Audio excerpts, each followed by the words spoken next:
Break the pattern today or the loop will repeat tomorrow. Break the pattern today or the loop will repeat tomorrow.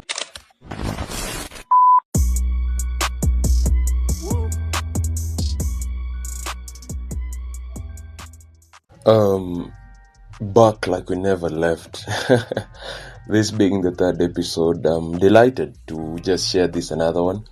And through the previous series, I'm grateful for the feedback I've been getting, the viewership, the likes, the feedback, the interaction with the content, and it really motivates me to be doing more and more. And I was just being asked just recently, what is accurately incorrect? What does it deal with?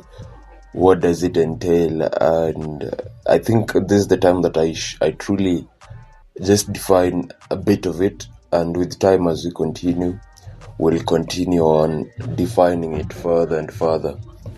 Well, accurately incorrect is just a narrative that came in, let's say earlier this year, taking into account how things have been the same for so long, taking into account the truths that we were told, yet they were false, taking into account the challenges we're facing. Most of them need solid truth, but we are never given the solid truth.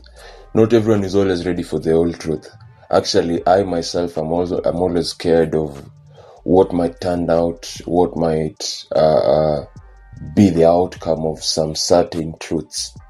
And that is how we want to define it. We want to prove that there are things which we ought to be, which we were taught to be true. Right now, some of those things are not working for us. Remember, this is another generation, and another generation, most of the things that worked a decade ago, 2 decades ago, doesn't work for most of us in this current generation. Talk about politics, talk about education, talk about lifestyle, talk about how to network, talk about the social currency, talk about all these great things. And that is where accurately incorrect comes in. It just prepares the mind to understand some certain aspect. I myself am trying to build my capacity, and that is said. This today is an episode called Building Your Capacity.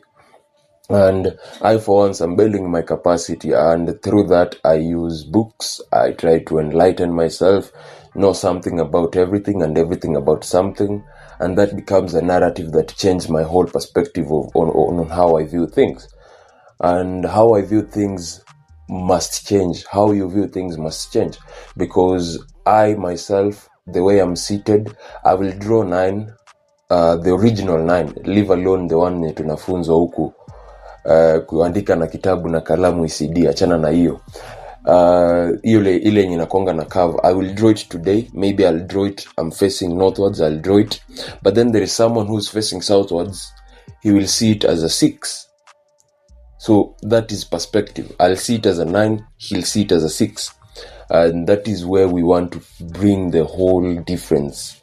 We want to bring another certain perspective on how we view things. And that is majorly accurately incorrect. We ought to do things in a way which might not sound a bit off, but also at the same time it supports some fundamental truths which we ought to have understood earlier on, or just gather the capacity learning as we go on. And basically, I've been delaying dropping this one because with time, life gets more busier. You tend not to do most of the things. You tend not to accomplish most of the things. Not because you don't want to, but because time is never really on our side. Remember, time is just the greatest currency we have. What differentiates a poor person with a rich person is time. And that is why most of the people who have the hunger of riches, they tend to be more rich faster than those people who are already rich. You find those people who have built their capacity, they're already rich, they don't struggle much. But then you'll find someone who's always motivated every now and then just to wake up, go to work, wake up, do this, wake up, do that. And that is something that really pushes them. It's called the hunger effect. The hunger effect gives you the pain to just work towards getting what you want. And as we're building capacity, we are growing in various levels. And you find this time that we have right now, it is equal to all of us. And that is something that we can work with. This is not just a place for motivation. Mimi huwa sikuji kumotivate wase. I always tell myself, if there is someone to motivate, then I must be the student, because every now and then we tend to learn more and listen more than talk more, because when we talk more, we are not going to get the whole point of view. I have not built my capacity to a level of doing greater things stuff yet, but then with time, as I grow, as I build my capacity, I want to learn more, I want to listen more, I want to be educated, I want to be that person who's willing to learn. And it just gives me a scenario in the Bible. Apollos was a great man. He was an orator, and being an orator, he's someone who's aware of the environment. He's someone who's aware of what he ought to speak, what he's supposed to speak, and all that.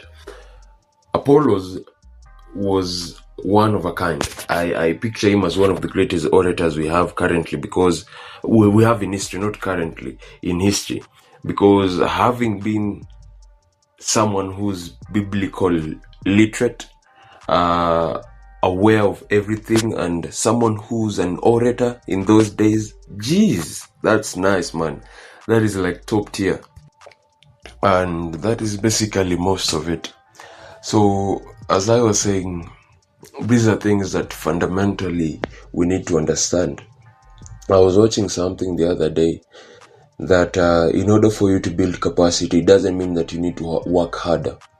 Doesn't mean that you need to do things harder, because the more you do things harder, the more you tend to use a lot of energy, you tend to use a lot of effort, and not accomplishing much big.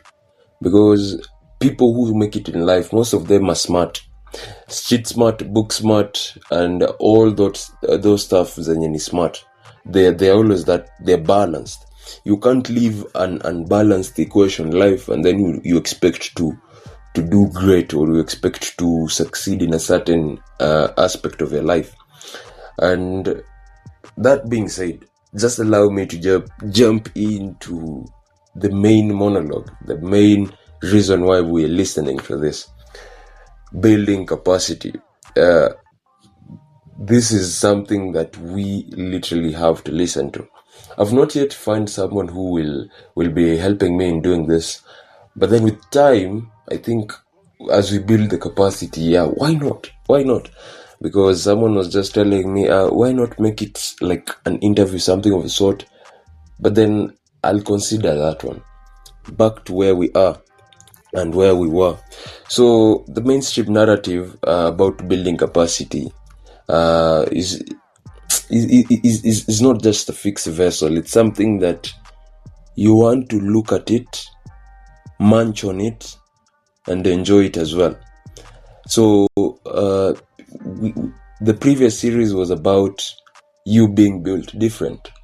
And you being built different, there is how you'll perfect your skill set. There is how you'll perfect your description. Maybe your job description, maybe your work experience, all these things. There's a way you'll perfect it. You'll be built different. You'll be uniquely from another person. And your capacity matters the most. How are you growing? How are you growing financially? How are you growing physically, emotionally, mentally? All these things matter the most, because it's all about building capacity. If talent were the sole determinant of capacity, if maybe, let's say example, if maybe I am talented in singing, I am talented in poetry, but hapo kwa singing uongo. If I am talented in maybe, let's say, oratory, I am talented in writing, all these things. It is not a solo determinant for capacity. Okay, the most gifted will always be seen as most successful. The most gifted will always be seen as those people who have the bigger capacity. But no. I don't think that is right. The talent mindset or the gift mindset is just something that aligns yourself towards a certain mission, towards a certain road for you to build more capacity.